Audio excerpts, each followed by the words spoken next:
The young sergeant's laugh cut through the humid air like a knife. "Sir, with all due respect, that thing belongs in a museum." He pointed at the rifle case the old man had set on the bench. "We're not fighting World War II anymore." What that sergeant didn't know about that rifle, and the man who carried it, would silence every voice on that range within the hour. This is a story about why heavier isn't always worse, why the old ways sometimes outperform the new, and what happens when endurance matters more than convenience. Type weight in the comments if you believe experience should never be dismissed. Camp Atterbury, Indiana.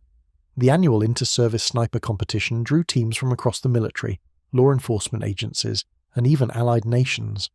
3 days of events designed to test every aspect of long-range precision shooting, speed, accuracy, stress management, and the event that separated professionals from hobbyists, the 48-hour sustained observation and engagement exercise. The registration table was crowded that morning. Teams checked in with their equipment lists, their rifles logged and inspected. The latest technology was everywhere. Carbon fiber stocks that weighed ounces instead of pounds.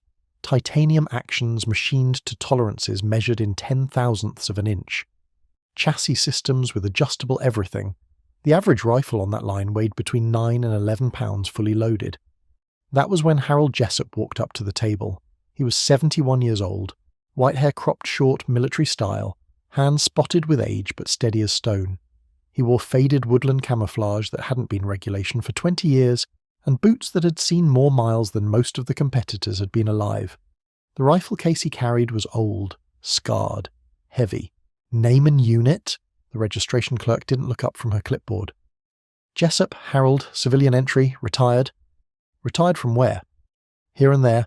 The clerk finally looked up. She saw an old man with an old case and made assumptions that showed on her face.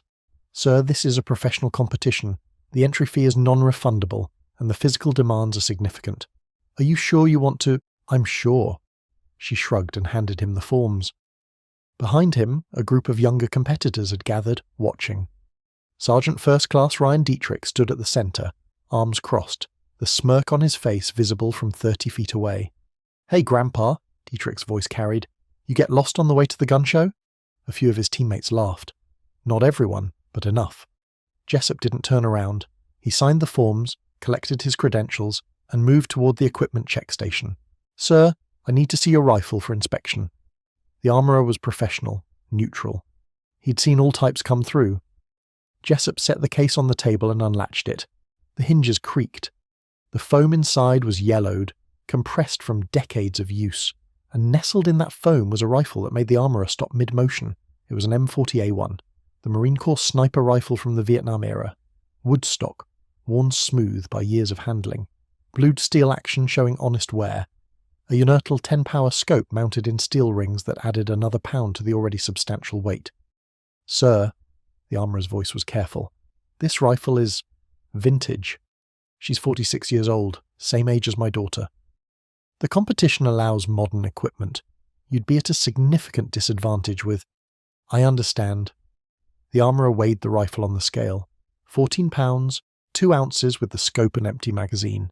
Nearly 50% heavier than the lightest rifles in the competition. Dietrich had wandered over, his own rifle cradled in his arms. A custom-built precision rifle with a carbon fibre stock, skeletonized action, and a scope that cost more than most people's cars. It weighed 9 pounds, 4 ounces. 14 pounds? Dietrich shook his head. "Brother, you're going to be carrying that anchor for 3 days. In the sustained engagement exercise alone, you'll be holding position for 48 hours. Your arms are going to fall off." "I appreciate your concern." Jessup closed the case. "I'm serious, old-timer.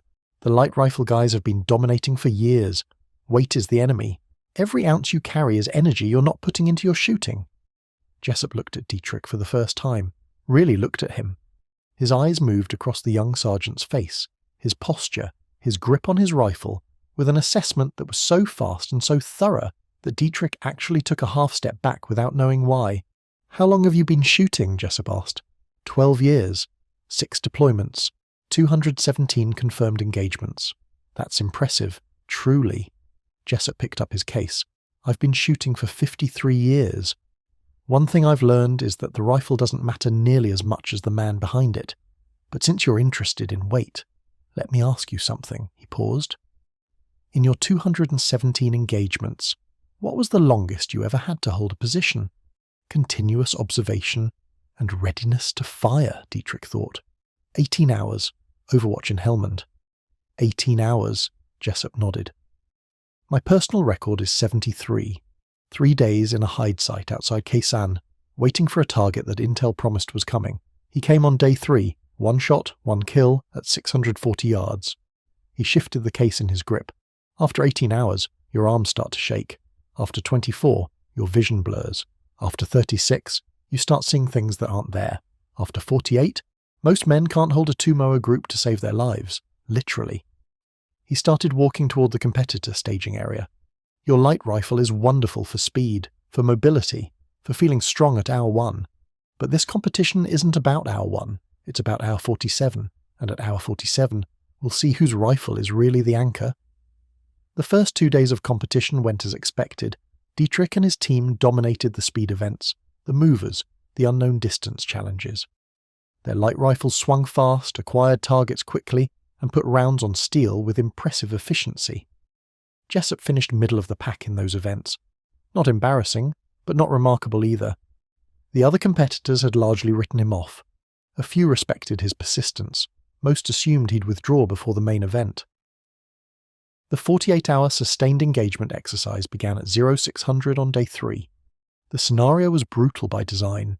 Each competitor occupied a hide position overlooking a complex of buildings and terrain features at distances ranging from 400 to 1200 yards. Over the next 2 days, targets would appear at random intervals, sometimes minutes apart, sometimes hours. Each target would be visible for only 15 to 45 seconds. Competitors had to identify the target, determine if it was a shoot or no-shoot scenario, calculate their solution, and engage if appropriate. Leaving the hide position for any reason other than emergency resulted in disqualification. Bathroom needs were handled in place. Food was whatever you brought. Sleep was whatever you could steal between target presentations.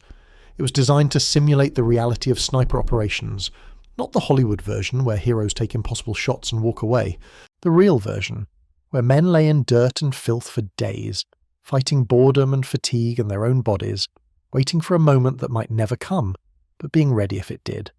By hour 12, the leaderboard was predictable. Dietrich led by a comfortable margin.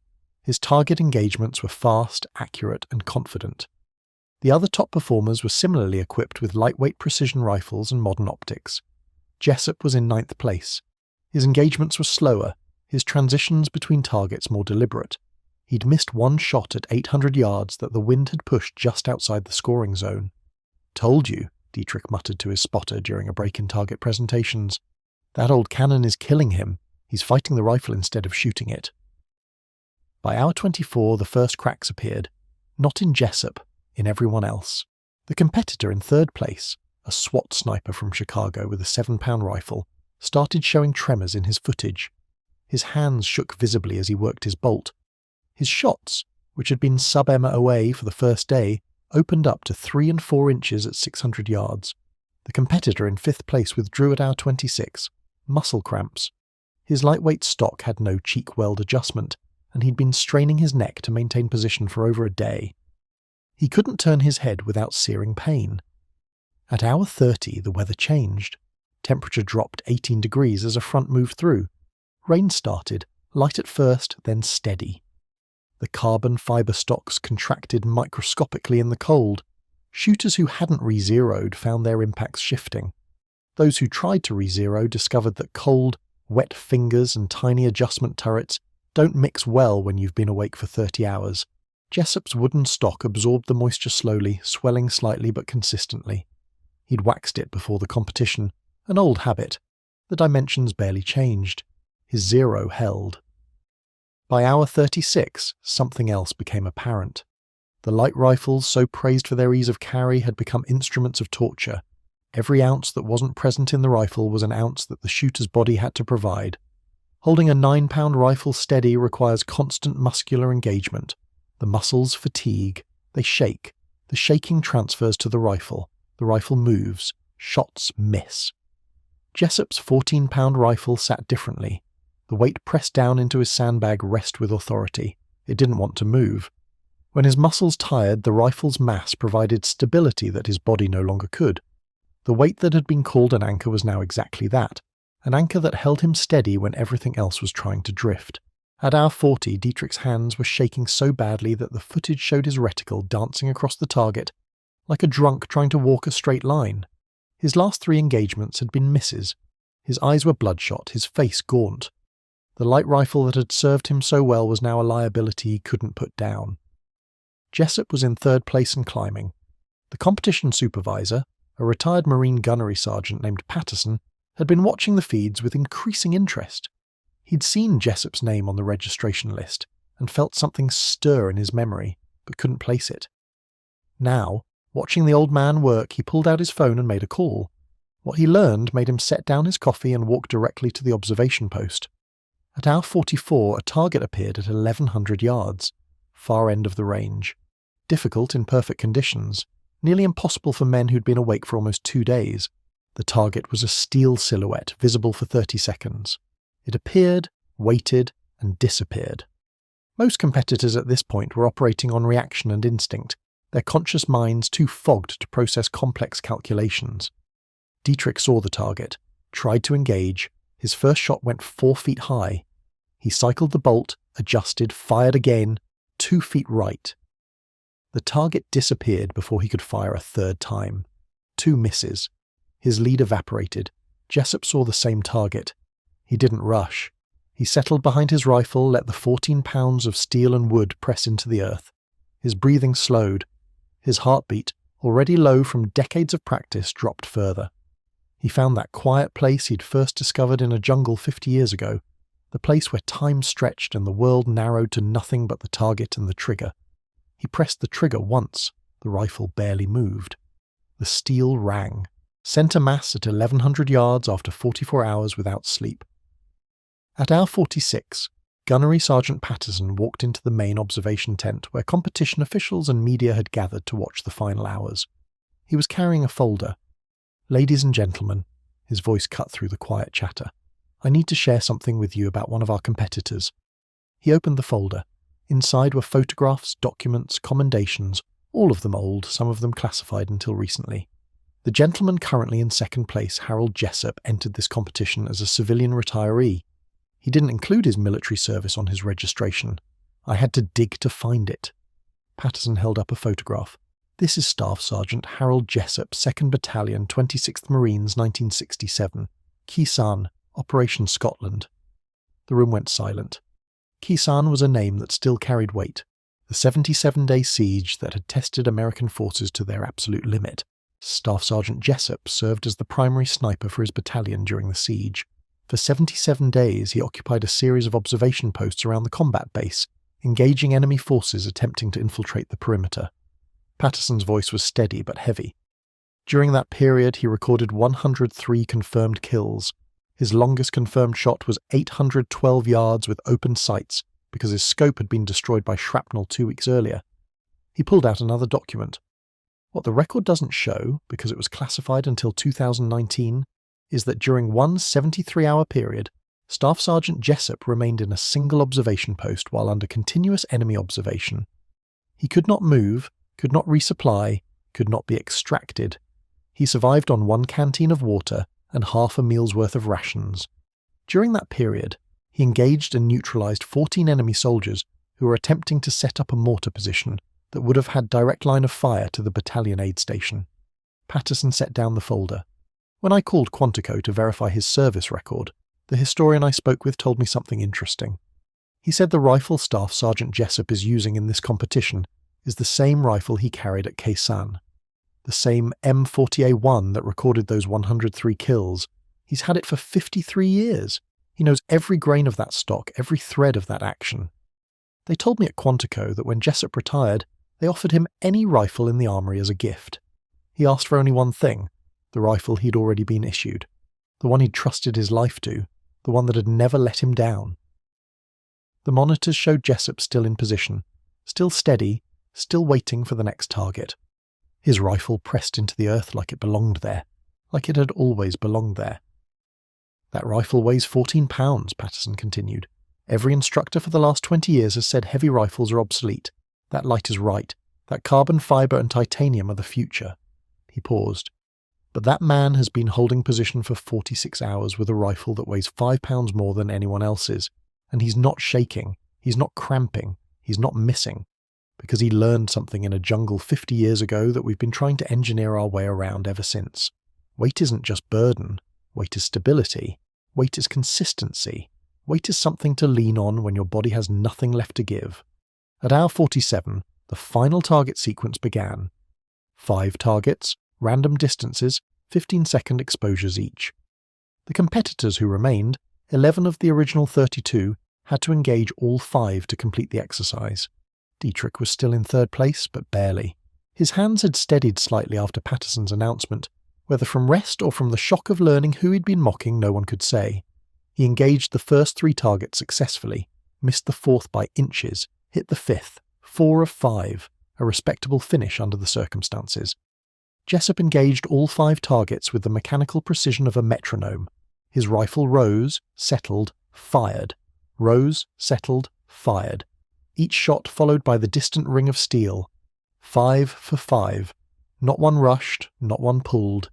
Each one delivered with the patience of a man who had learned long ago that speed without accuracy is just noise. When the final horn sounded at hour 48, Harold Jessup had moved into first place by a margin of 12 points. He didn't celebrate. He simply stood, slowly, joints protesting after 2 days of stillness. He picked up his rifle, checked the chamber, and began the long walk back to the staging area. Dietrich intercepted him halfway. The young sergeant looked different now. The arrogance was gone, replaced by something that might have been shame, might have been respect, probably was both. Sergeant Jessup, his voice was hoarse from 2 days of minimal water. "Sir, I owe you an apology." Jessup stopped. He looked at Dietrich with those same assessing eyes, but softer now. "You don't owe me anything, son. You shot well. Better than most could after that long. I called your rifle an anchor. I said it belonged in a museum. I was wrong." Jessup was quiet for a moment. Then he did something unexpected. He held out the rifle. "Hold it." Dietrich hesitated, then took it. The weight was substantial, more than he'd expected even knowing the numbers, but there was something else. The wood was warm where Jessup had been holding it. The stock fit into the shoulder with a naturalness that his custom chassis had never achieved. The balance was different, yes, heavier toward the front, but it settled rather than fought. "When I was your age," Jessup said, "I thought the same things you think. Lighter is faster. Faster is better. Better is winning." He took the rifle back gently, almost tenderly. "Then I spent 77 days learning that winning isn't about the first hour. It's about the last hour. The hour when everything hurts, when your eyes won't focus, when your hands won't stop shaking, when every part of you wants to quit. That's when you find out what your equipment is really made of. And what you're made of too." He started walking again. Dietrich fell into step beside him. "The rifle doesn't make the shooter," Jessup continued. "I've seen men with $10,000 customs miss shots I could have made with a deer rifle. I've seen men with stock Remingtons perform miracles. The rifle is a tool, but tools have characteristics, and the characteristic of weight is stability under adversity. Your light rifle is wonderful when you're fresh, when you're strong, when conditions are perfect. But conditions are never perfect. Not in competition, not in war. And when things go wrong, when your body fails, when the weather turns, when the shot is harder than it should be, you want something that will hold you steady, not something you have to hold steady." The award ceremony was brief. Jessup accepted the first place trophy with a nod, shook hands with the officials and posed for exactly 1 photograph. The media wanted more, wanted interviews, wanted the story of the 71-year-old Vietnam veteran who'd outshot men half his age with a rifle older than they were. He declined, said he had a long drive home, said his wife was waiting. But before he left, he found Dietrich one more time. "You asked me something earlier," Jessup said, "about why I brought this rifle, why I didn't upgrade, why I didn't get something lighter, something modern." Dietrich nodded. "There's a practical answer. Weight, stability, all of that. It's true. It matters." Jessup ran his hand along the worn stock. "But there's another answer too. This rifle has been with me for 53 years. It was with me when I was scared and young and didn't know if I'd live through the night. It was with me when I lost friends, when I made choices I still think about, when I did things that needed doing and things I wish hadn't been necessary. His voice dropped slightly. It remembers, and so do I. Every time I pick it up, I remember who I was and who I've become and everyone who helped me along the way. The men who didn't come home, the ones who did, the lessons they taught me that no school ever could. He looked at Dietrich with something that might have been the beginning of a smile. Your rifle is a tool, mine is a companion. There's a difference, and when you've been doing this long enough, you'll understand why that difference matters. The young sergeant watched the old man walk to his truck, load his rifle case with the same care a parent shows a sleeping child, and drive away. 30 years later, Ryan Dietrich would tell this story to his own students at the sniper school where he eventually became an instructor. He would tell them about the old man with the heavy rifle who taught him that endurance matters more than convenience, that stability matters more than speed, that the last hour matters more than the first, and on his desk, next to his computer and his modern equipment, he kept a photograph. An old sniper with a wooden rifle standing in the Indiana dawn, having just proven that some lessons can only be learned the hard way. Some things that feel like burdens are actually foundations. Some weight that slows you down at the start is what keeps you standing at the end. The easy path isn't always the right path. The light load isn't always the wise choice. And the old ways, the hard ways, the ways that require patience and endurance and the willingness to carry more than seems necessary, sometimes those ways are the only ways that work when everything else fails. The men who learned this in jungles and deserts and frozen mountains paid for that knowledge with more than we can imagine. The least we can do is listen when they try to pass it on. If this story taught you something about the value of endurance, the next story will show you what happened when a group of executives laughed at a janitor's suggestion during a safety meeting.